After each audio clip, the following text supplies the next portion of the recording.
Hola, ¿qué tal? Muy buenos días. Quiero partir agradeciendo la presencia de todos y cada uno de ustedes por este importante tema y básicamente el interés y la preocupación por discutir temas que son fundamentales en lo que se reduce finalmente mejorar la calidad de vida de las personas, que ese es nuestro negocio. También, aprovechando la instancia, reforzar un poco un tema que mencionó el ministro, que yo creo que lo mencionó muy ordenadamente, el tema del Fondo de Infraestructura. Ese aspecto es central para el éxito de todo lo que les voy a mostrar a continuación y probablemente todo lo que hemos conversado en este seminario. Y también reconocer abiertamente que sin el apoyo, sin la gestión, sin el liderazgo del ministro, probablemente esta instancia del Fondo de Infraestructura como empresa estatal, que si bien puede no ser perfecto o puede tener algunos matices, yo creo que es un punto central para alcanzar todo lo que vamos a discutir a continuación. Bueno, la presentación es básicamente la que está acá. Mi presentación va a ser bastante breve, ¿sí? Este trabajo lo hicimos en conjunto, la Escuela de Ingeniería Industrial de la Universidad Diego Portales junto con la consultora en estudios urbanos ATISBA, encabezada por Ian Pouge, que lo divisé hace un rato por ahí. Y básicamente son tres aspectos que vamos a abordar. Uno está relacionado con aquellos servicios, aquella infraestructura que afecta directamente a las personas, como por ejemplo cosas tan básicas que lo vemos día a día, que son las veredas, que es la vialidad, cosas que afectan directamente el quehacer de los barrios, de las vecindades. También vamos a complementar esto con aspectos relacionados con proyectos de infraestructura, tanto de transporte privado como de transporte público, para finalmente hacer una presentación resumida, ¿cierto? Una cartera de proyectos priorizada para diferentes regiones de Chile que nosotros creemos que estas ideas, sujeto a lo que se presentó hace un rato del Fondo de Infraestructura, tienen una muy buena chance de éxito. En el contexto de movilidad voy a partir con esta imagen que a mí me gusta mucho, que es un puente que conecta la localidad de Copenhague, en Dinamarca, ¿cierto?, con Malmö, en Suecia. ¿Y cuál es la particularidad que tiene esto? Que a mí me llama mucho la atención, y es que son dos de las capitales mundiales del ciclismo, en la bicicleta, en que se fomenta mucho el uso de la bicicleta. Pero bueno, entre esas dos capitales mundiales de la bicicleta se está construyendo, ya se construyó en verdad hace rato. ¿Sí? Este proyecto, que es un puente túnel isla, ¿cierto?, que tiene una inversión importante de más de 4.000 millones de euros, ¿sí?, para hacerse cargo de una tendencia que va a seguir existiendo, que es la necesidad de desplazarse en transporte privado. Por lo tanto, si es que ellos están previendo este tipo de necesidades de requerimiento de infraestructura, la verdad es que nosotros también. Y este aspecto es complementario. ¿Cómo se financia esto? Con TACA, con pago de peaje. Lo que se mencionaba, es decir, el activo, el Estado de Chile dispone de muchos activos equivalentes a esto que nos permite pues, reinvertirlo y seguir utilizando. Es una buena noticia, por ejemplo, que cuando aumenta el TAC un 3%, la demanda ese año aumenta más de un 3%. Significa que el Estado, que los chilenos, que las personas estamos valorando ese tipo de infraestructura, tal como ocurre en muchas otras ciudades del mundo. Acá uno puede divisar grandes capitales del mundo, grandes ciudades con importantes proyectos de infraestructura vial como autopistas. ¿Y por qué ocurre eso? Bueno, este gráfico lo dice todo. Hay una tendencia mundial de que conforme aumenta el ingreso per cápita, y Chile no es la excepción, va a aumentar la tasa de motorización. Y eso lo sabemos, lo tenemos, que es un dato duro. Nosotros diseñamos, proponemos con este antecedente que ocurre en todos los continentes, en mayor o menor medida. Y en Chile vemos también la tendencia, por una parte, la inscripción en el parque automotriz, ¿cierto? También la cantidad de vehículos que pagan permiso de circulación, que son dos cifras diferentes, ¿cierto?, pero que muestran una correlación casi perfecta. ¿Y por qué ocurre esto? Este es un gráfico que a mí me gusta mucho, que cuando le preguntas a las personas, si tuviera 100 millones de pesos, ¿qué es lo que haría? ¿Sí? Ponga las 5 cosas que haría con 100 millones de pesos. La primera, la que más se repite, es comprarse un automóvil, porque el automóvil refleja muchas cosas, no es solo una necesidad de transporte, es una extensión hoy en día de lo que es el living de tu casa. Tú puedes hacer muchas cosas dentro del vehículo y cuando sea conducido sin conductor, vehículo eléctrico, cosas de ese tipo, la verdad es que va a ser aún más frecuente. Y también sumado a la reducción en los precios relativos y los precios reales. Hoy en día comprar un auto vale la mitad de lo que costaba hace 10 años atrás. Y eso lo hemos traducido finalmente en un aumento en el parque automotriz. Y por último, este aumento del ingreso per cápita, aumento del parque automotriz, ¿sí? ¿Qué se traduce? En que se usa más el auto, aunque algunos no lo quieran aceptar, se va a usar más el auto, lamentablemente, en desmedro del transporte público. Este también es el aumento en el uso del auto conforme aumenta la tasa de motorización para Santiago, para las 34 comunas de Santiago. En todo el mundo ocurre eso, por lo tanto, no nos sorprendamos que Transantiago siga perdiendo pasajeros y que las autopistas sigan aumentando su flujo, su congestión, y tenemos que prever eso porque es una realidad. Y acá finalmente la consecuencia que les mencionaba, una reducción en el uso del transporte público. Transantiago pierde todos los años 3% de pasajeros, el año pasado fue récord, perdió casi 6% de pasajeros. Por lo tanto, ¿qué es lo que aspiramos nosotros cuando hablamos de transporte urbano, de infraestructura para transporte urbano? Sin duda que aspiramos a infraestructura de este tipo, de este estándar, ¿sí? Hacia allá tenemos que ir apuntando, ¿ya? No solo el tema de transporte público, también el tema de las veredas, que es un tema central de lo que nosotros abordamos en este estudio. El tema de la vereda, de las vialidades, de los espacios que afectan directamente el equipamiento, sobre todo en aquellos sectores que son más postergados. Hay un montón de ejemplos en todo el mundo. Y también cuando dicen, no, que hay ciudades que ya van a eliminar y van a matar a los automovilistas. No, la verdad es que no es así. Este es el caso de Hamburgo. Es un proyecto que se está presentando a continuación, que es soterrado, que esa es la diferencia. No es una cicatriz urbana, no es Américo Vespucio Sur, que si bien en su época obedecía a ciertos estándares, hoy en día no podríamos construir algo así. Tenemos que tender a que los proyectos de infraestructura vial, como las autopistas, sean soterradas.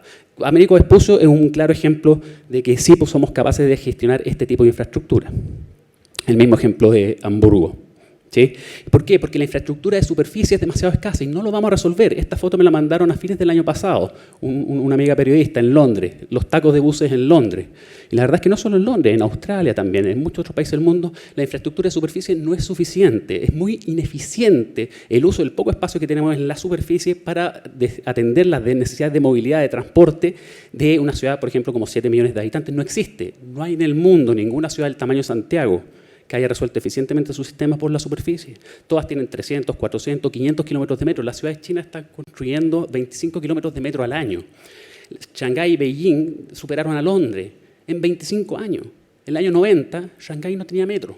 Hoy en día tiene más de 500 kilómetros de metro. Y lo vemos también en Australia, ¿sí? Transmilenio, que colapsó absolutamente el metropolitano de Lima.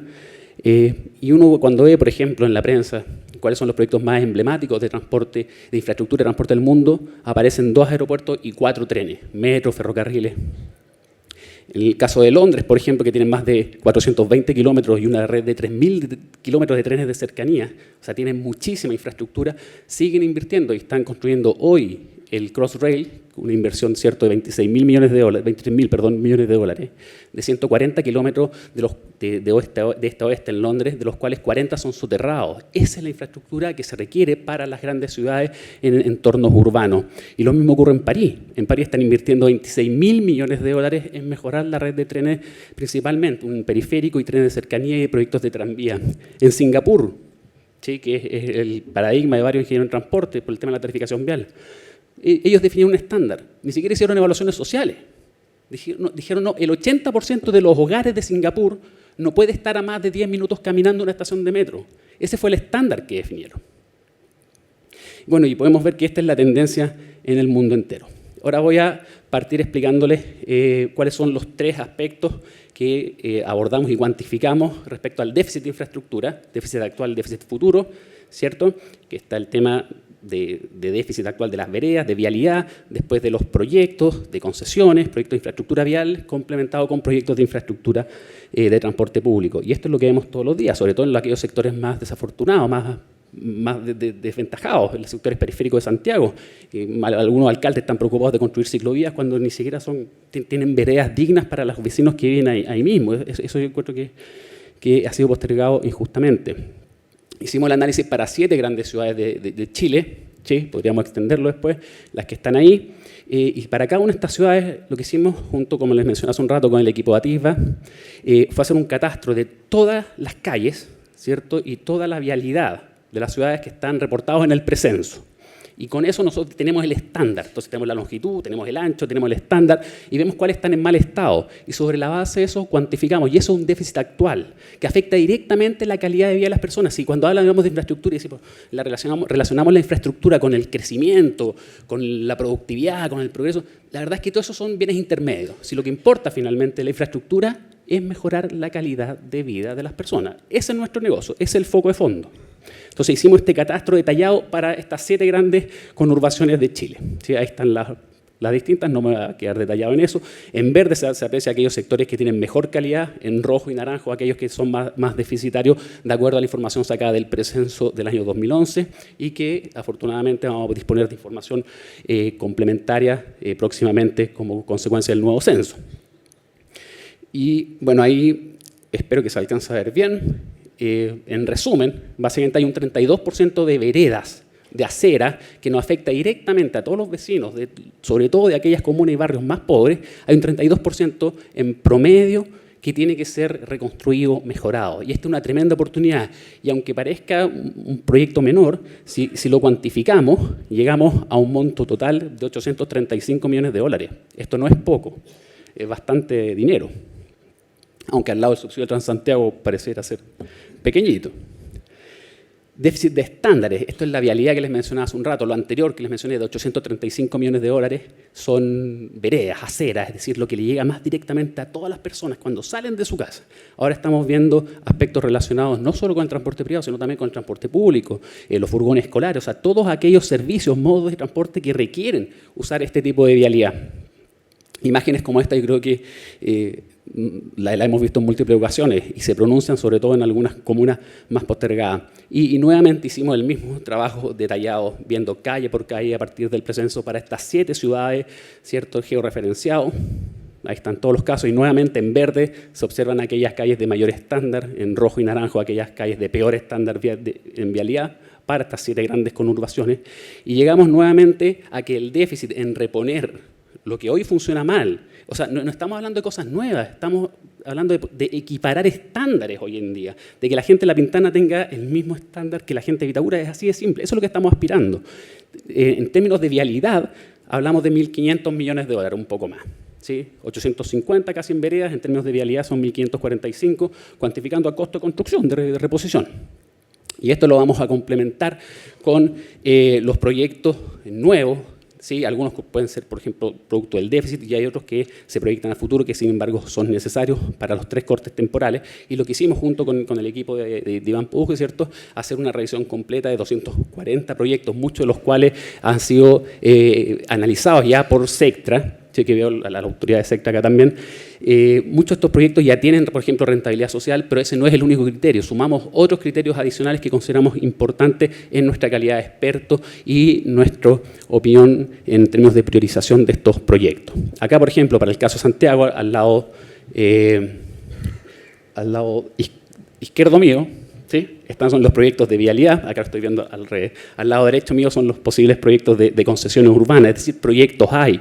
A lo mejor no está a nivel de ingeniería de detalle, efectivamente, pero ideas hay. Por lo tanto, si sumamos estas ideas, si sumamos el Fondo de Infraestructura, la Dirección de Concesiones, que explicó muy ordenadamente el ministro, si sumamos todo eso, más la voluntad política y una institucionalidad adecuada, la verdad es que sí vamos a ser capaces de avanzar adecuadamente en estos desafíos de infraestructura. Lo mismo pasa para las demás regiones, es decir, existe, como le mencioné, 244 proyectos de concesiones, de vialidad, que pueden ser atribuibles a la Dirección de Concesiones o al MIMBU en algunos casos, o a la Dirección de Vialidad, que existen, que tiene potencial para ser construido. Bueno, en resumen, ¿de cuánto estamos hablando acá? En términos de concesiones viales y de proyectos que pueden ser gestionados a nivel de gobierno central, estamos hablando de 17.350 millones. El detalle de los proyectos se puede consultar en el informe que tienen ustedes a mano. Por último, ya estoy terminando, en materia de transporte público, la infraestructura necesaria. Este gráfico, yo se lo robé a la gente de Merval, muestra la diferencia entre los distintos orígenes-destinos, entre el puerto de Valparaíso y Viña del Mar, entre el puerto de Quilpué, entre el puerto de Villa Alemana, entre el puerto de Limache, la diferencia de tiempo de viaje, ¿ya?, entre el Merval y los buses. Es decir, casi un 50%. Y lo mismo vemos, por ejemplo, la gente que viaja a La Pintana para trabajar en Las Condes, o la gente que viaja a Quilicura para trabajar en Ñuñoa, gente que viaja 90 minutos de ida y 90 minutos de vuelta. Cuando este tipo de proyectos de infraestructura, ¿sí?, le puede permitir bajar de 90 a 35 minutos, eso es lo que estamos hablando, ese es nuestro foco. Crecimiento, productividad, está bien, pero estamos hablando de mejorar la calidad de vida de millones de personas que necesitan urgentemente este tipo de infraestructura. Y acá es lo que les mostraba, Transantiago va a seguir perdiendo pasajeros si la solución no va por ahí. No existe ninguna ciudad del mundo que haya resuelto el problema basándose mayoritariamente en buses. Tenemos que extender, en nuestro caso, la red de metro. ¿Y cuántos metros necesitamos? Bueno, agarramos países OCDE, que son estándares con quien nos comparamos en todo, en educación, en salud, nos comparamos siempre con la OCDE. Agarramos, ¿cierto?, varias ciudades e incorporamos otras que nos parecían relevantes, fueron casi 50 ciudades, Y llegamos a la conclusión de que, corrigiendo por población, densidad de ingreso per cápita, superficie, es decir, por todas las características sociodemográficas que tenemos nosotros, tenemos un déficit cercano a los 150 kilómetros de metro hoy. Si construimos las líneas 3 y 6, va a ser 100 kilómetros. Y ese déficit va a ir creciendo conforme la ciudad también va a ir creciendo en población, en densidad, en ingreso per cápita. Estos son 20.500 millones de dólares para llegar a un estándar OCDE. No es más que eso, es tener el estándar OCDE que tienen las ciudades equivalentes a Santiago en materia de trenes urbanos, tranvía, trenes de cercanía y principalmente metro.